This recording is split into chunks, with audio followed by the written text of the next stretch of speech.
Hello students, welcome to online classes of Advanced Senior Secondary School मुंडाल। Class 10th health and physical education में आपका स्वागत है। और आज हम पढ़ने जा रहे हैं स्वास्थ्य के विभिन्न पहलू या आयाम। ये चैप्टर फर्स्ट से संबंधित है। तो स्वास्थ्य के अंतर्गत काफ़ी पहलू निर्धारित किए गए हैं कि स्वास्थ्य को परिभाषित करने के लिए किसी एक विषय को पढ़ने की हम कोशिश करते हैं। उसके साथ साथ काफ़ी और मुद्दे हैं, उनका भी हम अध्ययन करते हैं कि स्वास्थ्य केवल शारीरिक रूप से ही नहीं, यह मानसिक, सामाजिक व भावनात्मक रूप से भी होना चाहिए, तभी हम पूर्ण स्वस्थ कहलाएंगे। तो इसी के बारे में आज के टॉपिक में बताया गया है कि स्वास्थ्य के विभिन्न पहलू या आयाम। तो सबसे पहला जो अपना आयाम है वह है शारीरिक शारीरिक स्वास्थ्य। तो सबसे पहले हम स्वास्थ्य के अंतर्गत शारीरिक स्वास्थ्य को ध्यान में रखते हैं, क्योंकि शारीरिक स्वास्थ्य पहली इकाई है स्वास्थ्य की। अगर हम शरीर से सही हैं, भगवान की दया से हमें कोई डिफेक्ट नहीं है जन्मजात या जन्म के बाद, तो हम एक अच्छे स्वास्थ्य की ओर अग्रेसित या अग्रसर हो सकते हैं। तो शारीरिक स्वास्थ्य, हमारे सभी अंग सही तरीके से काम करने चाहिए, शरीर का हर ऑर्गन अच्छे से बना हुआ होना चाहिए, कोई डिफेक्ट नहीं होना चाहिए, किसी क्रिया को करने में कोई परेशानी ना हो, तो हमारा शारीरिक स्वास्थ्य अच्छा माना जाता है। तो शारीरिक स्वास्थ्य ही इम्पोर्टेंट होता है। स्वास्थ्य के अंतर्गत काफ़ी और पॉइंट भी होते हैं, उनका भी हम अध्ययन करेंगे अभी। तो शारीरिक स्वास्थ्य सबसे पहले यही है कि शरीर का स्वास्थ्य, शरीर से हम फिट हैं, सभी कार्य करने में सक्षम है, तो हमारा शारीरिक स्वास्थ्य एकदम से सही है, दुरुस्त है। तो नेक्स्ट अपना है मानसिक स्वास्थ्य।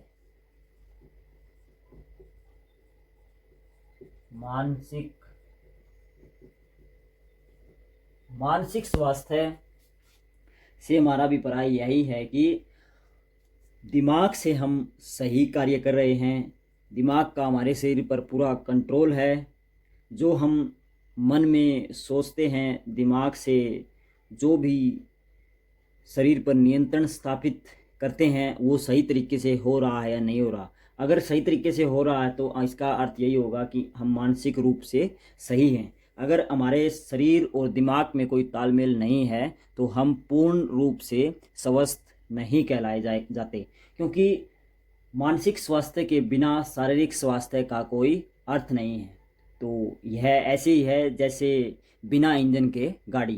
तो ये हमारा शारीरिक स्वास्थ्य है, यह है एक गाड़ी, और इसको चलाने वाला है वह है इंजन, जो मानसिक स्वास्थ्य दर्शाता है कि मानसिक स्वास्थ्य सही है तो हमारा जो शरीर है वह भी सही दिशा में कार्य करेगा, संपूर्ण कार्य करेगा। क्योंकि आपको पता है, मन जो दिमाग है हमारा, दिमाग के अंतर्गत हम जो कार्य पहले सोच लेते हैं उसको शरीर अच्छे से कर पाता है।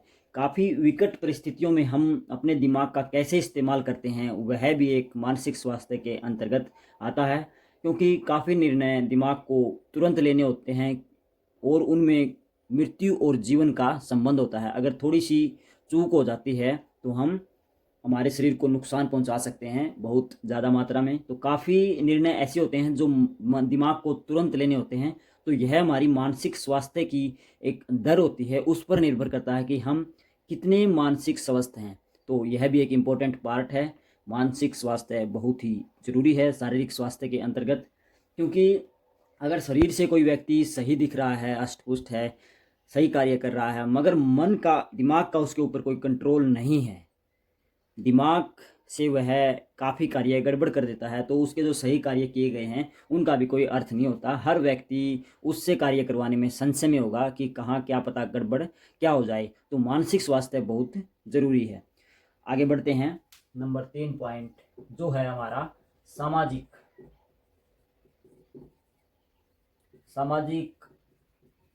स्वास्थ्य है। तो सामाजिक स्वास्थ्य के अंतर्गत जैसे नाम से ही परिचित है, समाज के अंदर जो मनुष्य का स्वास्थ्य है वह सामाजिक स्वास्थ्य कहलाता है। कि मनुष्य के जो सामाजिक बंधन हैं वो कैसे हैं, उनके अंदर भी एक स्वस्थ, या हम कह सकते हैं एक पारदर्शिता होनी चाहिए कि समाज में व्यक्ति कैसा आचरण, कैसा व्यवहार कर रहा है, वह भी एक सामाजिक स्वास्थ्य के अंतर्गत आता है। समाज में हमारा क्या रुतबा है, हम किस व्यक्ति से या काफ़ी लोगों से किस तरह बातें करते हैं, कैसी हमारी कार्यविधि है या कैसे हमारा व्यवहार है, तो वह हमारा एक सामाजिक स्वास्थ्य है। क्योंकि आप सबको पता है मनुष्य एक सामाजिक प्राणी है, समाज के बिना वह सही नहीं रह पाएगा, उसका मानसिक संतुलन बिगड़ सकता है। तो समाज के अंतर्गत रहते हुए हमें सब लोगों से, सब परिवारों से और काफ़ी अलग अलग संप्रदायों या धर्म के लोगों के साथ सह संबंध बनाने पड़ते हैं।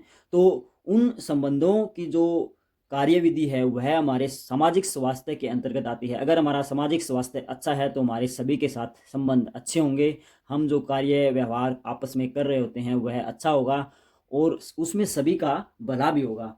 तो सामाजिक स्वास्थ्य बहुत इम्पोर्टेंट है मनुष्य को समाज में एक अच्छी दिशा में कार्यरत रहने के लिए। तो सामाजिक स्वास्थ्य भी शरीर और जो दिमागी स्वास्थ्य है उसके साथ साथ यह भी बहुत इम्पोर्टेंट है, क्योंकि मनुष्य अकेला कुछ नहीं कर सकता, उसको समाज के साथ जुड़कर कार्य करना पड़ता है, तभी उसकी प्रगति होती है। पूरी मानव जाति की प्रगति ऐसे ही हुई है, क्योंकि मनुष्य पहले अलग अलग कार्य करता था, फिर धीरे धीरे वह एक परिवार के रूप में इकट्ठा हुआ, फिर वह एक समुदाय के रूप में इकट्ठा हुआ, फिर वह राष्ट्र के रूप में, और आजकल काफ़ी कार्यों में मनुष्य एक पूरी मानव जाति को एक साथ लेकर चलने वाला प्राणी है, जिससे हम आगे की तरफ अपने को और ऊर्जित या पूरी लगन के साथ अपनी मानव जाति का भला करते हुए आगे बढ़ते रहते हैं। तो सामाजिक स्वास्थ्य हमसे यह सभी कार्य करवाता है।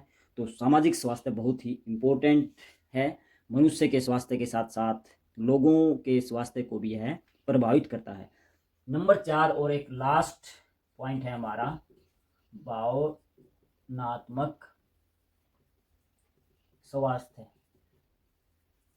भावनात्मक स्वास्थ्य के अंतर्गत क्या आता है कि मनुष्य कई बार शरीर से स्वस्थ है, मन से भी स्वस्थ है, सामाजिक रूप से भी उसका अच्छा व्यवहार है, मगर कई बार वह भावनात्मक रूप से डगमगा जाता है, उसको हम पूर्ण स्वस्थ नहीं कहेंगे।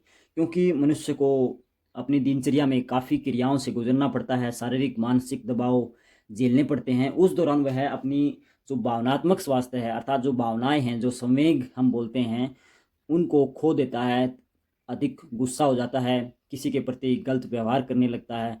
तो उसके अंतर्गत जो भावनाएं होती हैं वो काबू में नहीं रख पाता, ऐसे व्यक्ति को हम पूर्ण स्वस्थ नहीं कहेंगे। तो एक पूर्ण स्वस्थ व्यक्ति को इन सभी बातों के अलावा भावनात्मक रूप से भी स्वस्थ होना पड़ेगा, क्योंकि भावों को कंट्रोल नहीं कर सकते तो वह हमारे स्वास्थ्य और दूसरे अन्य व्यक्तियों के स्वास्थ्य को भी प्रभावित कर सकता है। क्योंकि काफ़ी लोग भावनाओं में बहकर गलत कार्य या गलत कदम उठा लेते हैं, तो वह भी उनके जीवन और मरण से संबंधित हो सकता है या अपने शरीर के लिए घातक हो सकता है, जिसका भविष्य में उसको परिणाम भुगतना पड़ सकता है। तो भावनाओं को कंट्रोल करना बहुत ही ज़रूरी हो जाता है। एक पूर्ण स्वस्थ व्यक्ति की बात करें तो हम, तो जो पूर्ण स्वस्थ व्यक्ति होते हैं वो अपने शरीर को ऐसे कार्य में लेते हैं कि वे किसी भी प्रकार से अपनी भावनाओं को नहीं खोते, अपने गुस्से, प्रेम या घृणा की जो दृष्टि होती है उसको संतुलन में रखते हैं। तो ऐसे व्यक्ति को हम पूर्ण स्वस्थ कहेंगे। तो WHO ने भी एक परिभाषा दी है कि जो पूर्ण स्वस्थ व्यक्ति हम किसे कहेंगे, तो WHO ने कहा है कि जो शरीर, दिमाग, समाज व भावनात्मक रूप से स्वस्थ है उसको हम पूर्ण स्वस्थ व्यक्ति कहेंगे। तो WHO की जो परिभाषा है वो मेरे को बहुत अच्छी लगी। सिंपल सी परिभाषा है, 1 या 2 नंबरों में अगर इसका जिक्र हो जाए तो इसको आसानी से आप कर सकते हैं कि शारीरिक रूप से, मानसिक रूप से, सामाजिक रूप से और भावनात्मक रूप से जो व्यक्ति स्वस्थ है उसी को हम पूर्ण स्वस्थ कहेंगे। अगर इनमें से कोई एक भी छूट जाता है तो हम उसको पूर्ण स्वस्थ व्यक्ति नहीं कहेंगे। तो स्वास्थ्य के विभिन्न पहलू, आयाम आज हमने जाने कि स्वास्थ्य केवल शरीर से ही ठीक नहीं, कोई बीमारी का ना होना ही स्वास्थ्य नहीं है, बल्कि हमें शरीर, मन का अर्थ है दिमाग, सामाजिक या भावनात्मक रूप से स्वस्थ होना पड़ेगा, तभी हम पूर्ण रूप से स्वस्थ कहलाएंगे। तो काफ़ी इसकी जो परिभाषाएं हैं वो बाकी हैं, वो हम नेक्स्ट लेक्चर में करेंगे। तो आज के लिए इतना ही, इसको अच्छे से आप नोट करें और वीडियो को देखकर भी आप कुछ नोट कर सकते हैं इनकी आगे डेफिनेशन। तो आज के लिए इतना ही, थैंक यू।